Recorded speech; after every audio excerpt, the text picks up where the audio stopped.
بسم الله الرحمن الرحيم. هذا عبد الله فكار ابن مدينة أسفي اللي تيتكلم. أنا وكيل لائحة حزب التجمع الوطني الأحرار في مدينة أسفي.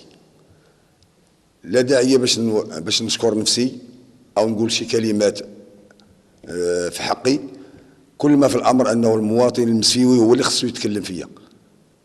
أنا مريت بأربعة مراحل انتخابية، 1992 ل 97، من 1997 ل 2003، من 2003 ل 2009، ومن 2009 ل 2015. المراحل اللي درجت فيها داخل الجماعات المحلية. أول مرحلة كان فيها تنسيق ما بين الاتحاد الاشتراكي وحزب الاستقلال، وكانت مرحلة ناجحة بكل المقاييس. بالنسبة للمرحلة الأخيرة، المهم كانت فيها أشغال وكانت فيها أشياء تنفذت في هذاك الوقت، من بينها ترصيصات، من بينها بزاف ديال الأحياء الجانبية اللي استفدت من واحد الرابطة ديال الماء والكهرباء إلى غير ذلك. مرحلة كانت فيها الجامعات تقسمات، جامعة بياضة وجامعة الزاوية وجامعة بودب، وكانت واحد الرصيد مالي ميزانية مقسمة إلى 3 أطراف. يعني جامعة بودب كانت من بين الجامعات الفقيرة. جات المرحلة الثانية، كانت فيها مرحلة معارضة اللي كانت كيترأسها السي حبابة، وكانت مرات فيها شوية ديال الشحن، رغم أنها مرت ما غنقولوش مرت بسلام، ولكن كان فيها بعض ردودات اللي هي ما كانت مقلقة. المرحلة الثالثة اللي هي من 2003 و 2009 كانت مرحلة فيها سير، وهذيك هي التجربة اللي استفدت منها، وكنت فيها تنقول كنت فيها في مستوى حسب التحمل، حسب التفويضات والمسؤوليات اللي كانت عندي. والشارع المسفيوي والناس اللي كانوا يتصلوا بي او كانوا يتعاملوا معايا هم اللي خصهم يقولوا الشهاده فيا. وهذه المرحله الاخيره هي كنت معارضا، فلم اتمكن من اداء بزاف ديال الاشياء، لانه المساله كانت تخص 51 مستشار، فاليد الواحده لا تصفق. ولهذا اطلب من الساكنه ديال مدينه اسفي توضع الثقه فينا. حنا جايين نتكلموا بكل صراحه بكل وضوح، كاين ما كاينش، وهذه هي استمراريتنا، وهذا هو المبادئ ديالنا، وهذه الافكار ديالنا واللي تعلمناها من الاساتذه ديالنا ومن الناس اللي كانوا كيمارسوا السياسه من بابها الواضح. انا كندير السياسه يعني واضحه، ليس هناك نفاق او شيء من هذا القبيل. الالتزام والنزاهه والكرامه كفاء من العبات. وشكرا لكم. تحية طيبة. برنامج حزب التجمع الوطني الأحرار برنامج يرتكز على 3 نقاط عريضة.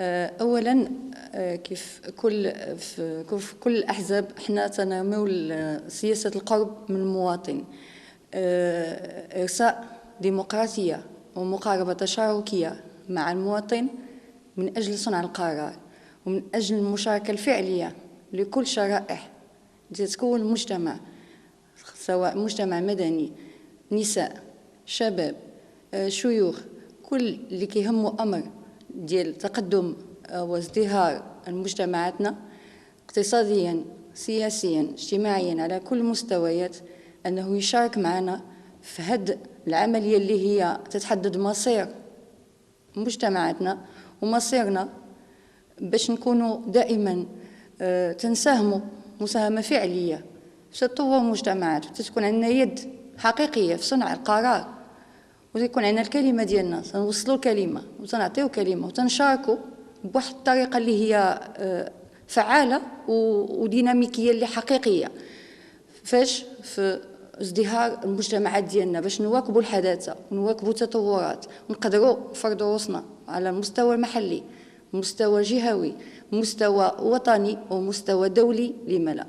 باش نقدروا نوقفوا اليوم وغدا ومن بعد لينا والاجيال اللي غادي تجي من بعدنا وراسنا مرفوع، ونقدروا نواكبوا ونسايروا كل التطورات وكل المنشآت، ونقدروا نحدوا حتى نديروا يدنا حتى في كل المنشآت اللي كاينه، وصوتنا غيكون مسموع.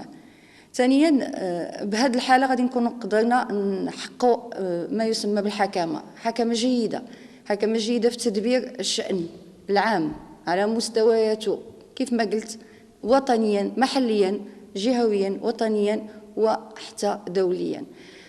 ثالثا من هذا المنبر تنتمنوا ان كل المكونات، كل الفعاليات اللي كتكون مجتمع من شباب، من مجتمع مدني، من نساء، خاصة النساء، تنركز على النساء لأن الحمد لله تعطتنا فرص لتعزيز قدرات النساء السياسية، تعطتنا فرص باش نولجوا هذا العالم من أبواب عريضة جدا.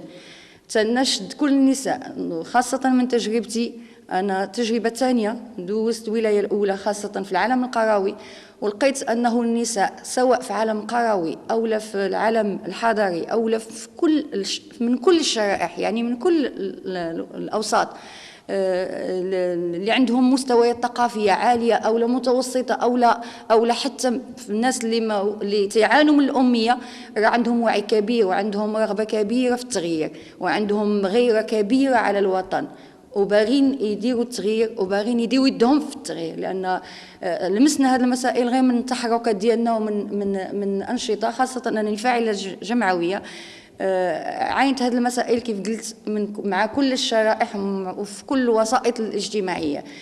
كاين رغبه في التغيير، كاين رغبه في نشوفوا البلاد غاديه القدام. حنا نركزوا على اسفي مدينتنا، مدينه اللي عتيقه، مدينه اللي زاخره بتراث فكري، تراث ثقافي، تراث ترابي، لما لا، تراث في مآثر، وكتعاني من تهميش كبير.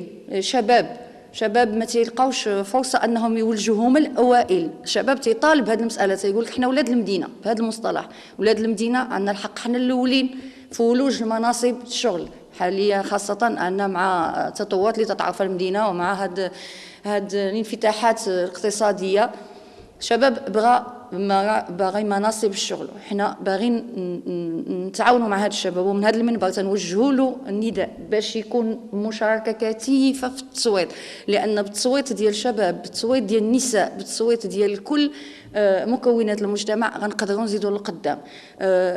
مدينتنا مدينه كبيره ومدينه معروفه، ولكن غيرتنا عليها كبيره لان تلاحظوا تتعاني من تهميش. البنية التحتية لابد من تعزيز البنية التحتية، لابد من المرافق الصحية تكون في المستوى، لابد من خدمات صحية، خدمات اجتماعية تكون في المستوى. لهذا احنا هدفنا وشعارنا في هذا الحزب هو أننا نديروا التغيير، وأننا يد في يد نقدروا نسمعوا صوتنا ونثبتوا وجودنا ونغيروا ونشاركوا في صنع القرار بصفة عامة. وتنتمنى تكونوا حاضرين كاملين وبكثافة يوم 4 شو تنبير باش تصوتوا جميع على حزب التجمع الوطني الأحرار. وشكرا.